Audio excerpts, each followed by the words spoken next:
a souffert Ponce Pilate, a été crucifié, est mort. Voilà donc ce mystère de la rédemption. Quand on lit cet article du Credo, on pourrait bien se demander, était-il vraiment nécessaire que Dieu s'incarnât sur la terre, qu'il mourût sur la croix pour nous? Certes, si l'on considère la toute-puissance de Dieu, il n'était pas nécessaire que notre Seigneur s'incarnât. Le sacrifice de la croix n'était nullement nécessaire. Dieu est tout-puissant. Donc, absolument parlant, il aurait suffi à Dieu d'un acte de volonté, d'une grâce, pour remettre les péchés. Et c'est tout. Et c'était terminé. Mais Dieu a voulu que sa justice fût le plus possible satisfaite. Satisfaire signifie faire assez. Faire assez ou satisfaire, dans ce cas de la justice, c'est compenser. Compenser quoi? Compenser l'offense. Réparer l'offense de façon digne, condigne, c'est-à-dire compenser l'offense et ainsi donner à Dieu la justice nécessaire par laquelle, en rétribution du péché. C'est pourquoi Dieu a décidé que cette rédemption, que cette satisfaction serait offerte par un homme Dieu, c'est-à-dire par une personne à la fois homme, à la fois Dieu. Pourquoi? Parce qu'une simple créature était incapable de satisfaire à la justice divine. Un homme, un simple homme, ne pouvait pas rendre à Dieu cette satisfaction.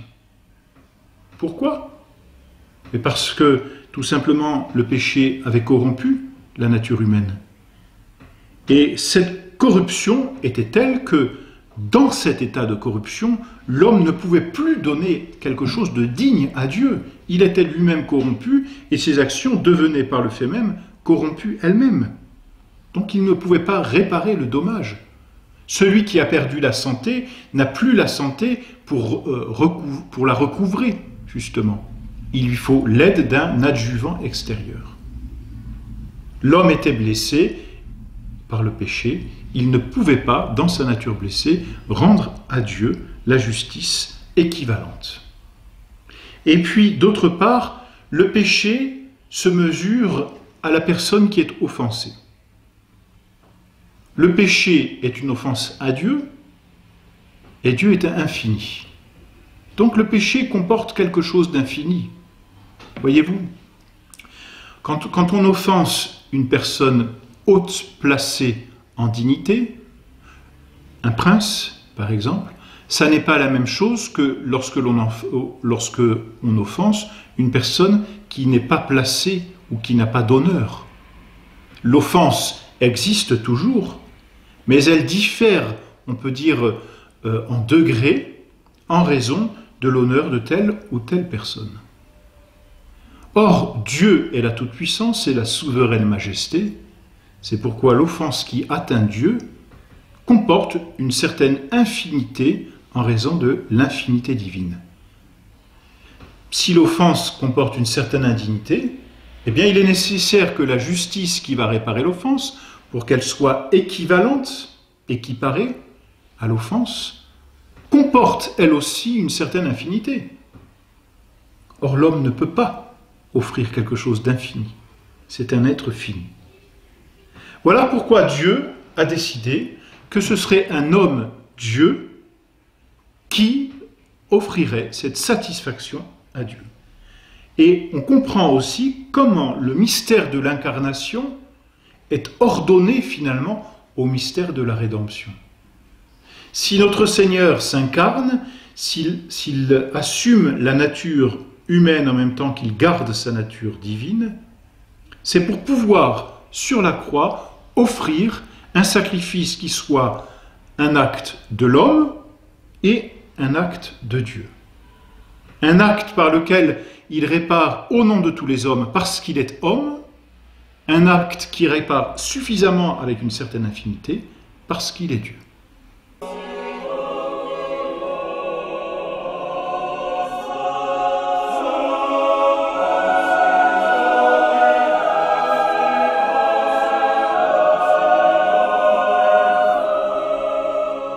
Voilà comment le mystère de l'incarnation est ordonné au mystère de la rédemption. Et on comprend mieux maintenant que les erreurs que nous avons vues et qui s'opposent au mystère de l'incarnation, par voie de conséquence, s'opposent au mystère de la rédemption. Si notre Seigneur Jésus-Christ n'est pas Dieu, par exemple, son sacrifice n'a aucune valeur. Il n'a pas de valeur infinie. Il ne répare donc pas la justice divine. Mais à l'inverse, si notre Seigneur n'est pas homme, alors le sacrifice qu'il accomplit sur la croix n'est pas le sacrifice d'un homme. Et que vaut-il pour nous alors? Justement, notre Seigneur a voulu être un parmi nous, sans assumer le péché, mais il s'est fait pécher sans avoir péché, dit saint Paul, justement pour pouvoir réparer au nom de tous les hommes. Voilà pourquoi il fallait qu'il soit à la fois homme, à la fois Dieu. La passion a donc été le moyen choisi par Dieu, accepté par notre Seigneur Jésus-Christ, pour réparer l'offense du péché, l'offense de tous les hommes.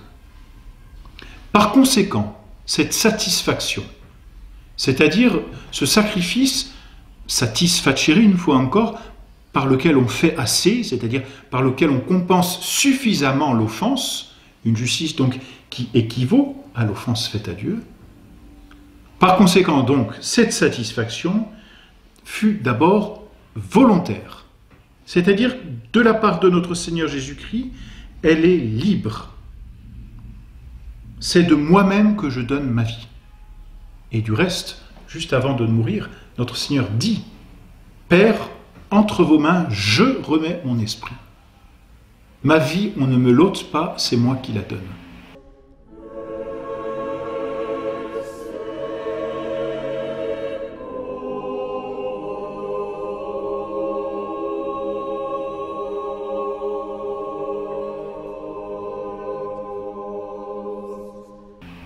Notre Seigneur a souffert librement, c'est-à-dire volontairement.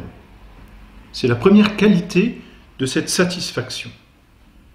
Ensuite, cette satisfaction, comme nous l'avons déjà dit, est équivalente.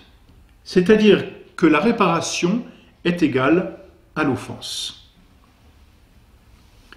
Les souffrances de notre Seigneur Jésus-Christ, en raison de l'union hypostatique, donc en raison de cette personne divine qui assume la nature humaine, ces souffrances donc constituent une réparation égale à l'offense. Mais il faut dire encore plus que non seulement cette réparation ou cette satisfaction est équivalente, mais en plus elle est surabondante. C'est-à-dire que non seulement le péché est réparé à hauteur, mais la réparation est encore plus grande que le péché. Et c'est ce qu'il y a de merveilleux, et c'est ce qui laisse une espérance à tout chrétien.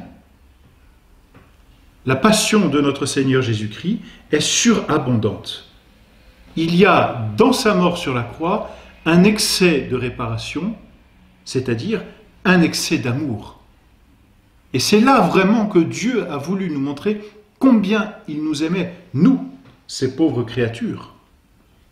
Il y a en lui une abondante rédemption. On lit ça dans les psaumes. Mais saint Paul dit aux Romains, là où le péché a abondé, la grâce a surabondé. Il y avait beaucoup de péchés, mais il y a encore plus de grâce. Et saint Jean Chrysostome commente, disons, cette surabondance en disant « Ce qui suffisait à la justice ne suffisait point à l'amour. » Voilà comment donc cette satisfaction est surabondante. Et ensuite, il faut dire, et c'est nécessaire de le dire, que cette satisfaction est universelle. C'est la quatrième qualité. Satisfaction volontaire ou libre, équivalente et même surabondante, mais en même temps universelle. Et c'est ce qui découle de cette surabondance.